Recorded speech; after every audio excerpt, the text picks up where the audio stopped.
As part of the investigation, we became aware that there was an actual informant within the ranks of the Nuestra Familia. But at the time of the homicide, I don't believe we had information that the FBI was conducting an investigation. Salinas police then found out that Hernandez, their top suspect in the murder conspiracy, was a paid FBI informant.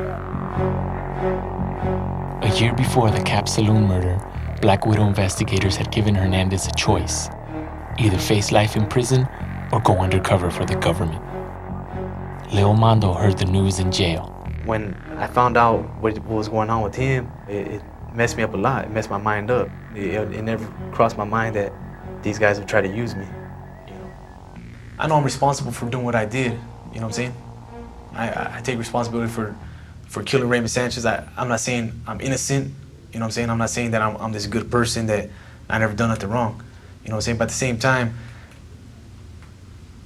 Daniel Hernandez should have been held accountable and the FBI should have been exposed to what they did. The FBI and the U.S. Attorney denied repeated requests for interviews about this case. In court, they insisted Hernandez was not involved in the murder. The FBI says to get evidence, informants are authorized to participate in, but not promote, limited criminal activity. They say informants are tightly controlled. But how tight was the control over Danny Hernandez? Phone records show that phone calls took place between Leo Mondo's regiment leader and Hernandez in the days and hours leading up to the murder. But these calls were not recorded by the FBI. Law enforcement has to use informants. It's something that you have to be very, very careful with. And the way that we operate is that if it's not taped, if it's not corroborated, then it's difficult to use. These FBI documents suggest that Hernandez was out of control, committing unauthorized crimes around the time of the murder, dealing drugs, and pocketing thousands of dollars. There is some validity to him being out of control.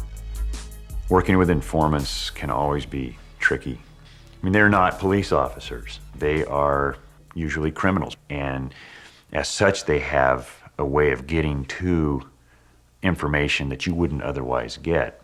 So it's always a balancing act, and you always leave yourself open to criticism in using someone who's bad, but that's how the world works. The FBI, I feel they let it happen so they can have a case on all of us, and they knew about Raymond Sanchez.